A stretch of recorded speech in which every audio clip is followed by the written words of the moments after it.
नमस्कार आदाब, सत श्री अकाल। ट्रेड फ्लो के इस खास पसंदीदा show founder story with Himanshu Chhabra में आपका स्वागत है।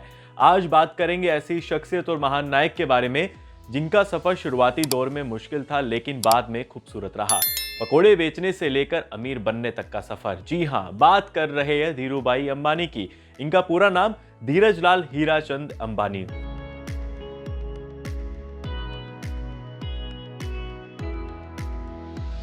आपको बता दें, धीरूभाई अंबानी का जन्म 28 दिसंबर 1932 को जूनागढ़ राज्य में हुआ था, जो गुजरात में स्थित है।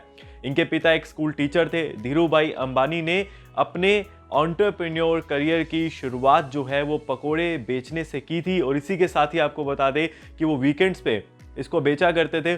जब वो 16 साल के हुए तो वो दुबई चले गए। वहाँ पे उन्होंने एक कंपनी ज्वाइन की 300 रुपये तनख्वाह के साथ, और आपको बता दें 2 साल तक उन्होंने वहाँ पे काम किया।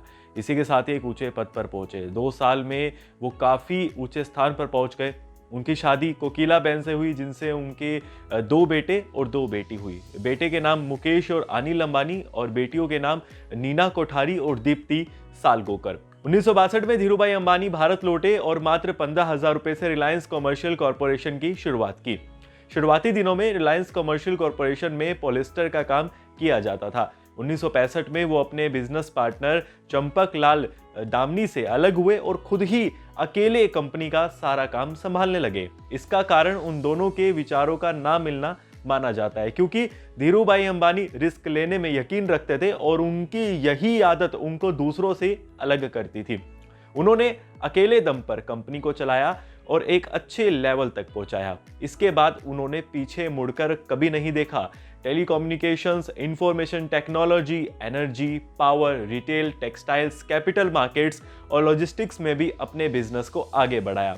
धीरूभाई अंबानी के बाद रिलायंस को मुकेश अंबानी ने संभाला। धीरूभाई अंबानी ने साल 1966 में गुजरात के अहमदाबाद में एक कपड़ा मिल की शुरुआत की, जिसका नाम रिलायंस टेक्सटाइल्स रखा गया। ये उनकी जिंदगी का सबसे निर्णायक मोड़ था। इसके बाद उन्होंने कभी पीछे मुड़कर नहीं देखा और आगे बढ़ते चले गए। धीरूभाई अंबानी जब एक कंपनी में काम कर रहे थे, तब वहाँ काम कर रहे कर्मचारियों को चाय सिर्फ 25 पैसे में मिलती थी, लेकिन धीरूभाई पास के एक बड़े होटल में चाय पीने जाते थे जहाँ चाय 1 रुपए की थी।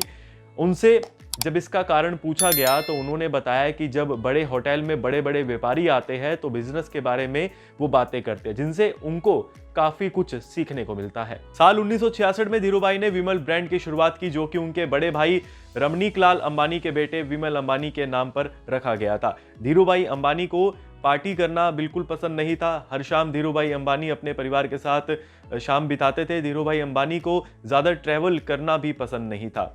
विदेश यात्रा का काम धीरूभाई अंबानी कंपनी के अधिकारियों को देते थे। रिलायंस इंडस्ट्रीज के संस्थापक धीरूभाई अंबानी को जोखिम लेना काफी पसंद था। धीरूभाई अंबानी किसी प्रोडक्ट का स्टॉक कर मुनाफा बढ़ाने के बारे में सोचते थे। साल 1977 में धीरूभाई अंबानी ने रिलायंस इंडस्ट्रीज की स्थापना की। धीरूभाई अंबानी ने अपने बिजनेस का नाम कई बार बदला। Reliance commercial corporation, Reliance textile private limited और रिलायंस इंडस्ट्रीज लिमिटेड के रूप में 3 बार धीरूभाई अंबानी ने अपने कारोबार का नाम जो है वो बदल दिया। इसी के साथ ही आपको बता दें कि धीरूभाई अंबानी का मानना था कि असली अनुभव रियल लाइफ से आता है, ना कि स्कूल या कॉलेज की क्लासरूम में बैठकर। मुकेश अंबानी ने 1981 में रिलायंस का काम अपने कंधों पर ले लिया और पुराने पड़े टेक्सटाइल के काम को पॉलिस्टर फाइबर्स से नई ऊंचाइयों पर पहुंचा दिया। बात उन दिनों की है जब भारत सरकार ने पॉलिस्टर फिलामेंट यॉन के लिए प्राइवेट कंपनी के लिए लाइसेंस का दरवाजा हमेशा के लिए खोल दिया था। तभी आपको बता दें, रिलायंस ने अपने से बड़े कॉम्पिटिटर के बीच में जाकर इस लाइसेंस को लेकर अपनी अलग पहचान बना ली। वही आपको बता दें, पिता की मौत के बाद दोनों भाइयों ने अलग होने का फैसला ले लिया और दोनों ने रिलायंस समूह को 2 भागों में बांट लिया।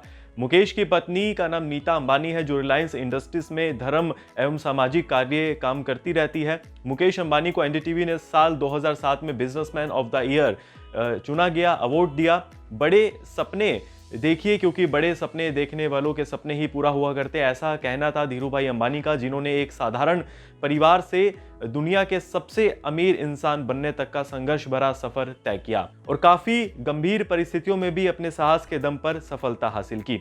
आपको बता दें वो दुनिया के सबसे अमीर इंसान बने और इसी वजह से फोर्ब्स की टॉप अरबपति की सूची में से उन्हें एक स्थान मिला और संडे टाइम्स की सूची में टॉप 50 एशियन बिजनेसमैन में वो चुने गए। धीरूभाई अंबानी एक के बाद एक बड़ी बुलंदियों को छूते चले गए और उन्हें FICCI की ओर से मैन ऑफ 20th सेंचुरी का अवार्ड भी मिला। धैर्य से भरपूर धनी धीरूभाई अंबानी को अपने सपनों पर विश्वास था और उन्होंने अपने सपने पूरे भी किए। उनका विश्वास था कि एक दिन धीरूभाई चला जाएगा, लेकिन रिलायंस के कर्मचारी और शेयर होल्डर्स इसको चलाते रहेंगे। रिलायंस अब एक सोच बन चुकी है। 2002 में ये इतिहास पुरुष हमेशा के लिए दुनिया को छोड़कर चले गए और इनके बाद इनके पुत्र इस कंपनी को संभालने लगे। धीरूभाई अंबानी कहते थे कि हम सभी जीवन भर संघर्ष करते हैं क्योंकि जो हम चाहते हैं वो हम नहीं पा सकते। मैंने जीवन में एक महत्वपूर्ण चीज सीखी है कि कैसे अपने लक्ष्य के प्रति अडिग बने रहे और कैसे उम्मीद ना छोड़े, क्योंकि पहले ही प्रयास में सफलता हासिल नहीं होती। तो ये कुछ कहना था धीरूभाई अंबानी का। ये हमने आपको कहानी सुनाई अंबानी परिवार से जुड़ी हुई। आगे भी आपको और कहानी से रूबरू कराते रहेंगे। आप हमारे चैनल को सब्सक्राइब कीजिए और देखते रहिए हमारे साथ founder story with Himanshu Chhawra.